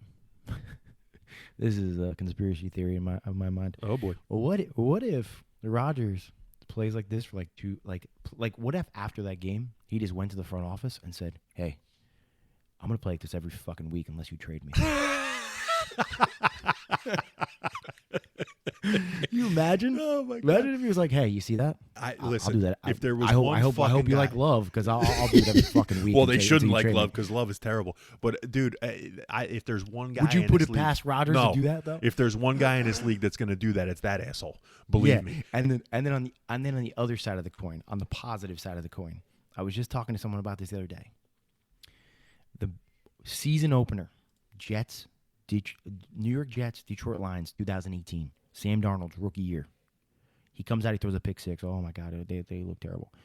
They go off and ramrod the fucking Lions. I understand Lions and Saints are 2 different teams. Don't get me wrong. And the Jets are a different team than the Packers. I'm just making a point. The Jets go on and get 5 interceptions. They look great. They're throwing the ball all over the place. Sam Darnold had like 2 or 3 touchdowns. He looked good after that fucking pick 6. They win that game 48-17. I was literally at the Jets bar, everyone there freaking out saying this team is going somewhere this year. We ended that year 4-12. What I'm saying is week 1 doesn't mean shit. What I'm saying is how great that Jets team looked on week 1 didn't translate for the rest of the season. Yes. Just like on the flip side, as bad as this Green Bay team looks in week 1, doesn't mean that's what it's going to translate for the rest of the season. Yes, and this team might go 16-1, and it's going to be the one loss. Yeah, if I'm with you on that theory, it's yes, he plays like shit in Florida. The Packers play like shit in Florida. The Saints doubled Devontae Adams. Not many teams do that for some reason. And like you said, I mean, I know it's week 1. Are the Saints that good? Who knows? I think they are. But Green Bay, it's one game. I mean, let's exactly. Give it and it's his first game, really. It's like it basically hasn't played preseason, hasn't done anything. So I get it, Yeah, and do you know too? Aaron Rodgers has thrown double-digit interceptions once in his career. It was like 11. He doesn't throw interceptions. He threw 2 in this game. He was throwing balls into the dirt. He had 5. He had 5 all last year. The odds of this happening on a consistent basis are very low. So I'm not saying it can't happen, but if I had to put my money on it, I'm going the other way. Yeah, I'm with you. I got to see it to believe it, and let's not overreact yet, but I'm saying if it's going to happen, this could happen to this guy because he might already be mentally checked out. It's fair to be nervous with all the shit going on. And the Saints had 3 big injuries, man. Marcus Davenport, their edge rusher, Marshawn Lattimore, their number 1 corner, and their center, Eric McCoy, all got hurt. McCoy's going to be out for probably 6 weeks. Lattimore is a week-to-week thing, and so is Davenport. So 3 big pieces to the Saints get hurt in that win, but they absolutely just obliterate the Packers 38-3. And the Packers, I think, get back on the winning side of it when they absolutely bend over the Detroit Lions on Monday night. Now, game you got right. The Miami Dolphins beat the New England Patriots 17-16 in New England. Huge fumble by Damian Harris at the end of the game kind of sealed it for the Dolphins. But they had 2 fumbles. Ramondre Stevenson also had a fumble as well. I mean, the Patriots had 4 turnovers, which isn't like them. No, and but I'm telling you, Mac Jones is a perfect fit for this team. And, he's going to be good. He's going to be good. This is going to be early 2000s Patriots. Running the ball, boring-ass offense, and a stout fucking defense. Yeah, that's exactly what they're going to do. right. And they're going to win games if they don't turn the ball over. And that was, like you said, their big problem in this game. They played the Miami Dolphins, who, in my opinion, are the New England Patriots 2.0, with an unspecial, very non-it factor-ish quarterback in Tua Tagovailoa. Just imagine this team, Scotty, with this defense, with this special teams, with what they got on offense, with Deshaun, Mr. Masseuse Watson. Don't even start. Could you imagine what the division looks like? I can't. No, I can't. Holy it would just be shit. It would just be Miami. Oh my It'd be Miami and everybody else. Oh my God. They got to That's get why, off that's why I don't Tua. want it to happen. Got to get off Need Tua. Minnesota, go get fucking Watson. Whew, man. Somebody go get Washington. Go get Watson. There's one thing we have to talk about that I want to spend it. I want to spend a minute or two on with this game. Oh God. Just tell me, please. Tua. Let's just get into Tua. I don't think he looked that bad. Oh man, this game, New England was giving this fucking game away. Brian Flores is such a great coach. They have studs all over the fucking field, on both sides of the ball. They got probably the best kicker in the game besides Justin Tucker. You're gonna tell me that 17-16 with 4 fucking turnovers by the Patriots? Come on. Tua is so just unspecial, in my opinion, that you get a special. You put Jalen Hurts on the fucking Miami Dolphins, they win by 2 touchdowns. I'm telling you. I think you also got to factor in it's a division game, and it's Bill Belichick. It ain't like it's like from some scrub fucking coach. I love the New England defense. I think the New England defense is great, but 4 turnovers and you win by 1 point? No, there's no way. There's just no way that a quarterback of that magnitude, 5th pick overall, who was apparently everybody was supposed to tank for that season if it wasn't for Joe Burrow, and you're going to tell me that this is what you give this team over the past year and a half now? So what week do you think Jacoby Brissett's playing? It ain't Jacoby Brissett. It would only be Jacoby Brissett if Tua was hurt. But in my opinion, trade deadline comes November 2nd. They got to go get Deshaun Watson. They have to. I pray to God they don't. They have to, and they got the pieces to do it. So you got to pray that it's somebody else, but they have the pieces. If it's not the Eagles, because I'm telling you, Jalen Hurts. He already said he came out and said I'm not going to the Eagles.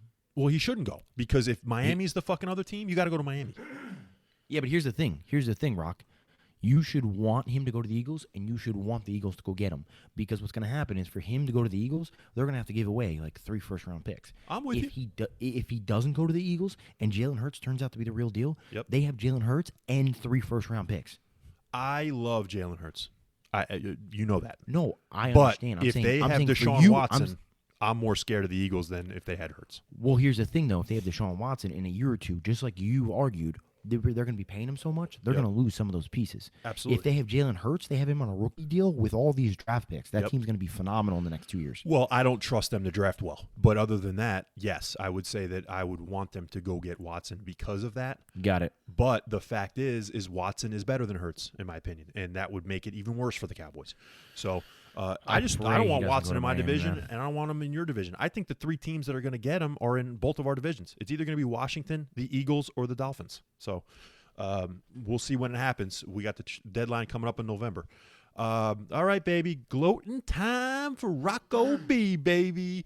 27-13, the Denver Broncos go into MetLife Stadium in New York and cover the 3 points, bending over Daniel Jones and the New York Giants. 27-13, Scotty. Dude, can this guy learn not to fumble the fucking ball? I don't get Holy it. Shit.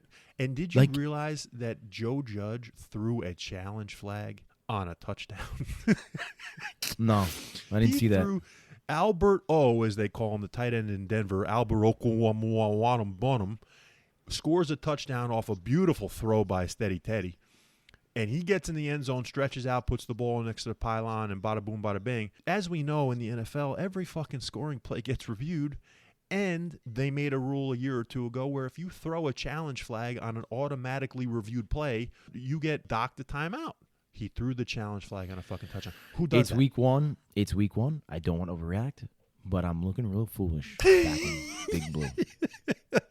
I don't think it's getting better, buddy. I think Daniel Jones, there's something there. There's just a almost Sammy D-like atmosphere with him where he needs to go somewhere else. And the Giants are in deep trouble, and Saquon does not look right.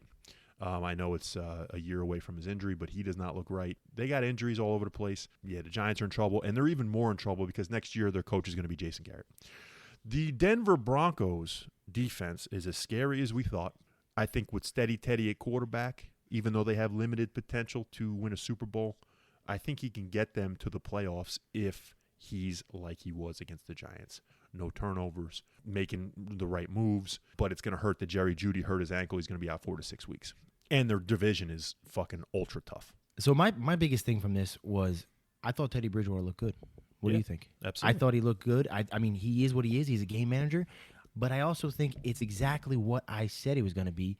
Denver's going to be hot. They're going to look good the first 3 to 6 weeks of the season. And everyone's going to be like, "Oh my God, this fucking team's great. They're going to be the next. They're going to win the playoffs. They're going to the Super Bowl." And then by week 7, 8, 9, 10, they're going to hit the wall. They're going to fall off because this team, to me, is not what people think it is. I think they have the right core, the right foundation. I just don't think they're there yet, especially not in that division. So to me, I think it's got a lot of hype. The whole Jerry Jeudy thing, big loss to me. He was looking good the end of last year. He was looking good this year. But you got guys like Tim Patrick, like KJ Hamler's the other guy. Yep. You got some Fant's going to step up. They got a solid Sutton offense, for man. sure, they, too. They oh yeah, Sutton. Don't forget Sutton. They have a solid offense, man. They got a lot of firepower, and that's why this team, because between that and their defense, which is stellar, they're definitely going to be a force to reckon with. But I just personally, maybe I'm being hard on them. I love Teddy, but I just don't think they're ready this year. I think they're still a year away. I don't know. They just don't do it for me. In that division, you got the Chargers, you got the Chiefs. I mean, the Raiders are no scrub. That's a hard division. I mean, I honestly, let's put this to bed right now. I'm gonna tell you right now. I think this is the first time in a long time that it's lopsided, where the AFC is going to be much better than the NFC. I can't tell you more than like 3 teams that even remotely scare me in the NFC. No, I can tell you like 6 right now in the AFC. Yeah, completely and agree. It's only been week 1. Absolutely. But you want to talk about a team that's in a weak division that is going to be in the fucking basement in the division, and that's the New York Giants. The New York Giants, you would think that on paper, okay, they got a nice defensive line, they got some linebackers, they got a Dory Jackson coming in from secondary. Wow, this team, okay, they can play. Their offensive line, it's almost like, when they talk about Aaron Rodgers, like he should have just fucking spiked the ball all game, he would have had a better rating. If Daniel Jones just took the snap from himself, I think he would have had the same fucking amount of time to throw the ball than he did with that offensive line, and they'd have the same amount of run blocking that they got from those 5 fucking guys. The worst offensive line in the league. I understand offensive line has a lot to do with it, but the 2 things that scare me right now is Daniel Jones fumbling the ball fucking a million times a game, and Saquon Barkley averaging 2.6 yards a carry. That's not a good thing. He's not ready. I understand it's his first game back. But yeah, he's not ready. But it doesn't matter. I mean, you mix the injury in with a bad offensive line. It's not the greatest. Can you just tell me how Dave Gettleman is still going to have a fucking job? This guy is Mr. Offensive Line. This guy is Mr. Hog Molly. I want my fucking offensive line. I'm going to take Andrew Thomas with the number 4 pick. I'm going to pay Nate Solder. I'm going to bring in all these guys. I think I know the offensive line. This is the second year in a row. Worst offensive line in the league.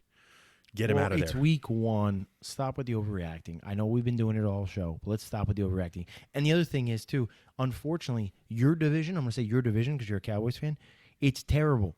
So we're talking about this now. It's not as bad as it was. It's still bad. No. In 6 weeks, it could be flipped 3 times. I don't know. I really don't know. The Eagles look great right now. Cowboys look impressive. Giants look like shit. Washington looks okay, and they got an injury. In 3 weeks, it could be completely flipped. Cowboys could look like shit. Eagles look like shit. Giants could look great. Washington look great. I don't know. This is how it is every year with you guys. It's embarrassing. I don't know. It's fun to watch, but there hasn't been a dominant team in your division in like 20 years. It's crazy. Well, since Tony Romo. But I would say that Tony Romo. that the fact that the Giants, or they will be consistently bad, they will not win more than 5 games with that team. It ain't. You know, you ever seen the movie Titanic? Unfortunately, yeah. You know the captain at the end, he's just like kind of just goes down with the ship. Actually, I don't even want to be the captain. How about the band, the guys with the big cello and shit? Absolutely.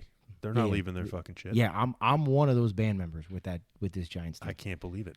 I'm one of those guys. I'm going down with the ship. And I'm telling you right now, they look like trash. I'm embarrassed to say I support them, but I'm gonna do it the whole fucking season. I know you got a ton of family members who are Giants fans. I get it, but get off the ship. Now here's the ship that I was. I'm playing the cello. I can't. Here's the team that I told everybody to get off, that I'm off, and that's the Kansas City Chiefs. And like I said, you're fucking crazy. Like I said, it's going to have to come down to a Mahomes injury, because this team. There you go. I feel better about you saying that. It's unbelievable. It's unbelievable. And that's kind of what I was telling you, what I had the feeling of. That's the only reason why the Chiefs would fall off, is because of a curse. I told you. It was about a curse. It wasn't really about just the fact the team sucked. It was about, I just think that there's got to be a curse, and the curse would mean maybe he'd get hurt. I don't want to get into this crazy, because we got to talk about spreads and everything else and the gambling on the next pod. But me and Dr. Tomas, I don't know if he looked it up, I looked it up, or I don't know where we came up with this fucking this research, but a very interesting thought here. The last 2 years, and I'm assuming this year be the same, whatever team plays Kansas City, the next week, it always hits the over, and almost always, that team almost always covers. And the reason being is, the research shows every team that plays Kansas City has to cover more ground than any other. They basically, the defense runs more than anybody else, so they're exhausted the next week. Interesting. Little tidbit. Interesting. Yeah, so we'll go into that. We'll look into that for this week, see if it actually holds true. Absolutely. But it kind of makes sense. You got Tyreek Hill, you got Mecole Hardman, you got even Travis Kelce down low. You got all these guys running around all over the fucking place. You got Mahomes taking 10 minutes in the backfield waiting for a guy to get open. The secondary gets exhausted. So then by the time they play someone next week, they can't stop anyone. It just becomes a shootout. Yeah, when we hit our rapid fire week 2, our picks against the spread, we will go into that a little bit in the next KC game. They play the Ravens. Yeah, I'll do some more research on it so I can bring it to you. But I remember I looked into it, and it's been true basically the last 2 years. It's very interesting. You caught my eye. I'm going to tell you what, though, but with Kansas City, to me, they still have the same old defense. They're going to bend, but it really, when it really matters at the end, they don't break. But I don't think they can do that all the time. I still think they're missing a number 2 receiver. Hill and Kelce are great, but they're going to need someone else. When there's a defense that says we're taking those fucking guys out of the game, they need to do something else with somebody else. So I don't believe they have a true running game. Clyde Edwards-Helaire is going to stay healthy for 10 to 12 games, but not 17. They're going to have to get a running game, and Mahomes cannot do this shit every game. He cannot come from behind by double digits every fucking game. They can't do that. At some point, it's going to stop, and Tampa Bay proved it in the Super Bowl. So they got to figure that shit out. I disagree, because I think the problem in the Super Bowl was the offensive line was disastrous, because they had 2 tackles out, which is hard for any team to win with that. We'll give it another 3 months for him to do this shit, and then guys to get hurt and all that other stuff. You just can't do it. Let me ask you though, with your real quick, for your second wide receiver issue, would you change your tune? I know he's old, but would you change your tune if Andy Reid went out and got Zach Ertz? That's been rumored as a possibility. And if it's Ertz and Travis Kelce down low, and then it's Tyreek Hill, Mecole Hardman, and I can't even think of who the other fucking receivers on this team right now. Yeah. But there's some other decent receivers on this team. If they're all going downfield, and you got those 2 guys, a veteran guy who used to be a stud and he's on the decline but still good, and Travis Kelce, who's probably the best tight end in the league, down low, I don't know, man. I'm a little worried if I'm you. If I'm Joe Douglas, I'm going to get Zach Ertz. I agree with you. I think the Jets should go get him. Zachy Dub needs somebody. But it also is going to depend. I don't know. It's just, I don't know if he has a no-trade clause or what. It's going to depend. They're obviously going to have a good relationship with both Andy Reid and Joe Douglas. So I think those are 2 of the hottest probably spots to go.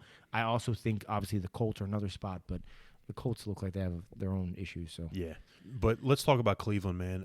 What I noticed is, if you noticed in the beginning of that game, stop hating on Baker. they were just hanging their balls low, man. The ballsiness on Cleveland was gigantic. That shit was not needed 100% of the game. They got fucking cute too much. They didn't run the football when they should have. They go 3 and out when they fucking had Baker throw the ball 3 times in a row. Listen to me. They got to run the football. That's the identity. Listen to me. You know how you talked about earlier, how you said Patriots are going to be the old school 2000 Patriots or 2001 Patriots, where it's going to be Tom Brady, big run game, stellar defense, and then they're not asking Tom Brady to do much, just not fuck up and do whatever. That is what the fucking Cleveland Browns are going to do. But the difference is, and I'm telling you right now, but they're not doing it. Baker Mayfield couldn't sniff Tom Brady's fucking boxers from all concerns. But what I'm saying to you is, right now, Baker Mayfield, the way he plays, is a better version quarterback than Tom Brady was in 2001. And this team is set the same way. Phenomenal defense, phenomenal run game, great wide receivers, and asking him to just not fuck up. But when we need you to make a throw, make a throw. Well, they're going to be fine. This team's going to be in the AFC Championship. Here's the problem, Scotty. They lose 33-29 to Kansas City. They were up 10 points most of the fucking game. They stopped running the football, and in the last 2 drives with Cleveland, they go 3 and out on 3 passes by Baker Mayfield, and then on 3rd down when Baker needs to make a throw, he throws an interception. That is not what they should be doing. They stopped running the football. Nick Chubb and Kareem Hunt are 2 number 1 studs. Remember you gave me shit about drafting Chubby too high? No. Chubby's gonna be fine. It's just can he stay healthy? We'll see. But I agree. But the fact is, he's a stud. Off with 2 TDs, Mr. Stud, Mr. Chubb. But then you got Hunt too. So you got Hunt. What the fuck? You got the best offensive line of football. Run the football. So I don't understand why they're trying to put running it all, the football, but they not when it matters. They got to balance. I agree. 4th quarter, stop throwing the fucking ball. You got a lead. You got Baker Mayfield, who's, like you said, not supposed to be doing it all, and they put it all on Baker in the 4th quarter, including a punter who couldn't fucking hold the ball.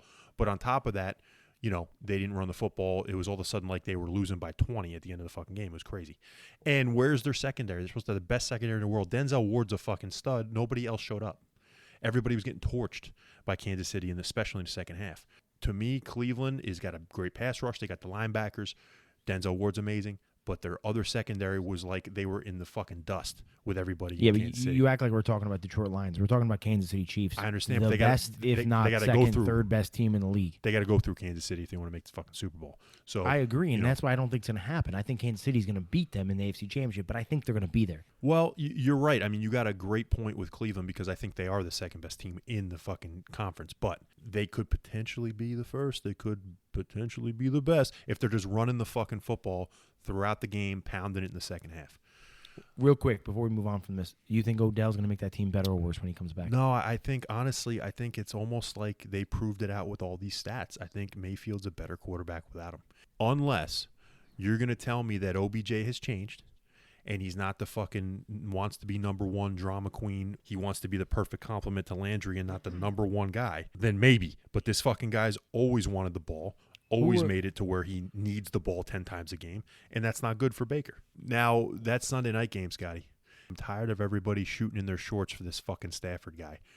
The Rams beat the shit out of the Andy Dalton Red Rifle fucking red pea shooter ass Chicago Bears. You're tired of it? You're tired of it? I changed my shorts. I changed my shorts twice on that game. I understand. I bet you did. 34-14 Sunday you see night. How excited he was when they had that one touchdown where the guy fell down and then got back up. And everybody was so excited because Chicago wasn't playing fucking defense, and their $300 million man Khalil Mack. I don't think he suited up in the fucking game. Khalil Mack. Khalil Mack's garbage. He had 1 tackle. He wasn't even in the backfield ever. He's supposed to be this fucking unbelievable pass rusher. We all know Khalil Mack got shipped out because Khalil Mack takes plays off. He's a better clowny. It's unbelievable how much he has fallen off. But the fact that these chunk plays that were gift wrapped to fucking Stafford by the Chicago fucking defense, they gave that game away, and now everybody's saying, "Oh, Stafford's the best thing they've ever fucking seen." Give me a break. Okay, you're going to tell me that against a Chicago Bears-led team by Andy Dalton, come on, with that defense who had a lot of fucking holes in it, had one of the worst secondaries I've ever seen. They got rid of Kyle Fuller. They're just falling down on fucking plays that he's just throwing up. Listen. Kyler Murray, Patrick Mahomes, Kyle Shanahan, and Sean McVay. You have fucking some vendetta against all four of these guys. I don't know what it is. You hate these motherfuckers. Stop hating on Sean McVay so much.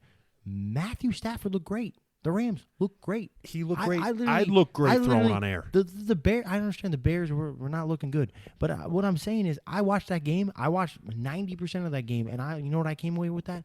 Man, I should have said that the fucking Rams were going to go to the Super Bowl, not the fucking Packers, because the Packers didn't look like they were on the Super Bowl.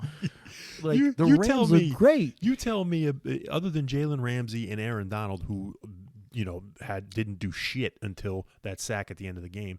Yeah, he takes double teams. Okay, let's repeat what you just said, but I'm going to say it in a different way. Instead of saying exactly what you said, I'm going to say it in a different way. You take the best cornerback in the league and the best nose tackle or D lineman in the league.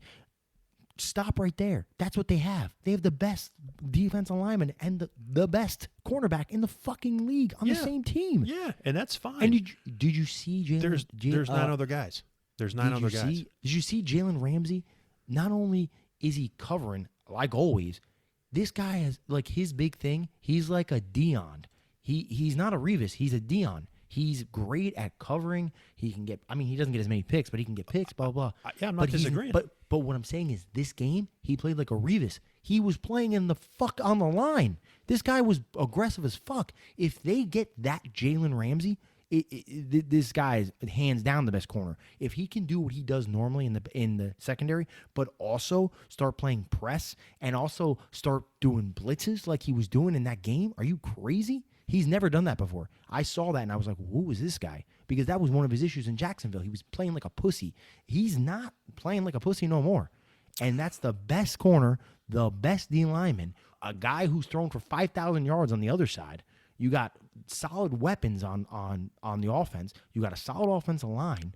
The running back could use some help, but this team's scary, dog. I don't know what you're thinking. No, it's scary right now, but I'm saying I don't believe in it for the long term. I really don't. I like the air show that Stafford did on air, essentially, against Chicago's defense. I don't think they have a running game. I think Henderson's okay, but he's not a number one. Michelle won't be fucking healthy, and he's never been a number one. That offensive line is older, so if Whitworth gets banged up, they're fucked. And, honestly, tell me when Cooper Kupp can stay healthy as well. So I don't know. And Stafford is the king of stats. So give me a game where he shows me where they're just going tit for tat and he can hang in. I just want to see it. And he's also fucking made of glass as well. So let's just get there first. And then I get you. Wait and see. I get it. Let's just wait and see. But I will say this. The thing that gets lost in the shuffle of all your shit you're talking, he is a stat monster. I agree with you. But he was a stat monster in Detroit, where they had nothing. Yeah, Megatron's nothing, right? He had Calvin Johnson. Okay, I'll give you one guy. Yeah. Who else has he fucking had? Kenny Galladay for a little bit. He had Kenny Galladay. He had Pettigrew. Marvin Jones, who's fantastic. He's had, and then they throw from behind all the time. I mean, of course he's going to have stats, but he had fucking monsters there with no running game. Come on, they were throwing the ball all the time. This guy, to me, is this fucking stat monster. Let's see what happens when the games get real, when he plays real fucking opponents. Chicago's not a real opponent. I want to talk about the Bears real quick because they do have some fucking studs on the team. I don't know where Khalil Mack is, like I said, but fucking please, can everybody get on the David Montgomery fucking train? This kid's a fucking stud. I can't even think about the Bears in any facet except for the fact of how the fuck is Justin Fields not playing. Yes. He goes in for like 3 plays and he fucking scores points and he fucking completes 2 passes. I don't understand. I'm an Andy Dalton fan. I think Andy Dalton's the second or third best backup quarterback in the league, personally. He's a backup. You're exactly right. But he's a backup. Yeah, but he's a backup. He's a backup at this point, and they fucking had him start. I think Matt Nagy's got to go. I think the fact that Fields now they're gonna blame it on the fact they played the Rams. Week between week 10 and 12, this guy's fired. I understand your big thing. They're playing the Bengals this week. You got Nagy's fucking, giving him a little fucking hand job under the table saying you can go take your Cincinnati Bengals. I think Bengals are going to own the Bears, and they're going to make Dalton look like shit. So that's not good. Matt Nagy's an idiot. So I'd get fucking Fields on the field as soon as possible. And that's the only way that they're going to save their fucking jobs. I just don't understand it. He's ready. Everybody's seen that he's ready. Montgomery's ready. This team can get Cohen back at some point. That's another stud. But they're going nowhere with that defense, and they're going nowhere with that coach. I'm sorry. Where you going? Where you going? You going nowhere. I'm done with them. I mean, and again, I fucking thought that Fields was going to excite that fan base, and he might, but I don't think he can get over that shit coach, and that defense has disappeared. So it's a damn shame. It's a shame. Terrible. Terrible. Can we talk about real quick the NFL being back week 1, but the NFL is in Las Vegas. And the first year that Vegas brought the Raiders in, COVID hits. The whole fucking town shuts down. The whole city is donezo. The Raiders are playing in front of nobody in that gorgeous, beautiful black hole of a stadium. They played in front of nobody. Mark Davis, the owner, says if everybody can't come, nobody's coming. This year, they filled that motherfucker up on a Monday night, bringing in Lamar Jackson and the fucking injury-riddled Baltimore Ravens, and the underdogs came out on top in one of the wildest overtime games I've ever seen. 33-27. Fucking amazing. I thought the game was over like 3 times. 3 times. Should have been over multiple times. And to me, I was watching one guy. And I was watching one guy only. And I was watching Derek Carr. And I wanted to see big stage, big time. Guy's got good stats. His stats say he's a top 10 quarterback, all this other shit. From what I've always seen, he's not even close. I watched. Does he miss spots on throws that he actually completes where, he puts it a little bit behind the guy when he should have been in front and it could have been a better play? Yes. This guy is a clutch quarterback. He's tied, I think, for second in comeback fucking wins, game-winning drives in the fourth quarter. And he did it again. He did it twice. He did it in the fourth quarter and he did it in fucking overtime. I love this kid. I think if Derek Carr was not on this dysfunctional fucking franchise, he'd be top 10 quarterback. I love me some Derek Carr, but I do think he's inconsistent. I don't like him as much as you do. I think Derek Carr is someone with a little bit of help can be amazing. I just don't think he can do it with nothing. And I think that Raiders offense has nothing. Yes, nothing. Other than Darren Waller. Darren Waller and the kid Ryan Edwards that Dr. Tomas been raving about. Yep. He actually looked great. They got a couple other guys that look okay. I think, but there's nobody on that team that scares me on offense besides Waller, and I'm not scared of any tight ends besides Travis Kelce. No, I mean, Darren Waller's unbelievable. I mean, he's unbelievable. Hunter Renfrow is a fantastic football player. He's your classic slot beater, Yeah, he's a third. He's a third wide receiver. He's a slot, but I mean he's a guy you want on your football team. He was killing it with Deshaun Watson at Clemson. They have some pieces. Their offensive line is terrible. Do you agree with that? And there's no knock on that. I'm not saying Derek Carr's not a superstar. He's not a Hall of Famer to where I think he can make something out of nothing. But I think if you put him on a team, like for instance, if you put him on Minnesota, where they got a gang of riches. Mm-hmm. They're a whole lot different than fucking Kirk Cousins being there. Yes. But if you put Derek Carr on the fucking the Houston Texans, I'm not saying that. I'm just saying another team like that. I don't think he does shit. Where I think if you put Aaron Rodgers or fucking Tom Brady or any of these guys on or these superstars, Russell Wilson on any of those teams, they're still probably either making the playoffs or just missing it. No, I'm with you. I put him in that category of, that second tier quarterback. He's like a Matt Ryan category. Yeah, him and Tannehill. Matt Ryan in his heyday. Yeah, not now. So I like Derek Carr as far as his clutch factor. He's proven me wrong. I just wish his spots were a little better on his throws. Now, talking about Gruden. Gruden is, I think, holding them back a little bit, to be honest with you. This guy tried to kick a field goal on second down. He's one of the most overrated fucking coaches of all time. This guy made him he looked like an ass on national Monday Night Football TV. So, I didn't understand why they wouldn't just get closer in the first place. That's what I never understood. I'm like, what the fuck are they doing? It was unbelievable. And my Alex Leatherwood analysis is still the same. The guy had 2 terrible penalties. He's the Alabama offensive lineman we talked about. They overdrafted in the first round. Just Mayock's got to go. But let's real get quick too. Let's go to the Ravens real quick because I got to say I'm going to hold off on Josh Allen because I think it's too soon. But I'm hitting that point now with Lamar Jackson where it's been X amount of years where I think you're going to start seeing these teams are going to make him throw and he can't fucking do it. I understand he fumbled. That's not wasn't throwing. But did you see every time he got yards? The guy's a phenomenal runner. He would run for 15, 20 yards. Then no one could catch him. Yep. He wasn't throwing the ball though.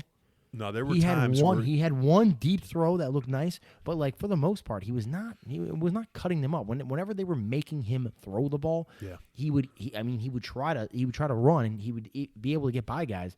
This guy's time is coming to an end. I'm telling you right now. If it's not this season, it's next. Yeah, there were. I think you're going to start seeing it this year. Multiple times where he had, say, Mark Andrews wide open, just hooking up at about 6 or 7 yards, and then he tried to make something out of nothing with somewhere else, and he'd overthrow it or throw it in the dirt or go run for a couple yards or whatever. He's got to learn to fucking just take the yards and do it.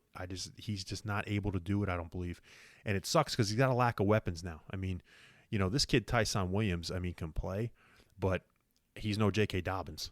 He's no Gus Edwards. So, they're going to have a lack of running back. And then, Bateman's out. They don't really have a receiver. Hollywood Brown is a stud, but he's fucking tiny. And he's also struggling to stay healthy. So, Lamar, it just doesn't look good. They should be going through Mark Andrews, and he wasn't even a fucking factor in that game last night. I'm with you. The 2 fumbles are gigantic. They're gigantic. And a guy that's that good at running the football and that wants to make a big play all the time when he runs, he's going to leave that ball out there, man, and guys are punching that shit out. But I will say that Justin Tucker is the greatest of all time as far as kickers go. That kid can hit it from anywhere at any time. He's old now, too, and he's still hitting it. Unbelievable. Unbelievable. So he bailed them out big time. But Vegas at the end, man, they had the mojo, and bada boom, bada bing, cha-ching. Vegas always wins. It was great. Remember that. So we'll see. We are going to get into week 2 spreads here in a couple days. We're going to wait till the injury bug, the report hits, and we'll go Friday. We will recap the Thursday night game, which is the Giants and the Washington football team. One of those teams in the NFC East is going 0-2. So the Giants going to Washington to play the football team on Thursday night. The odds right now say we got Washington at home by 3, basically calling it an even game.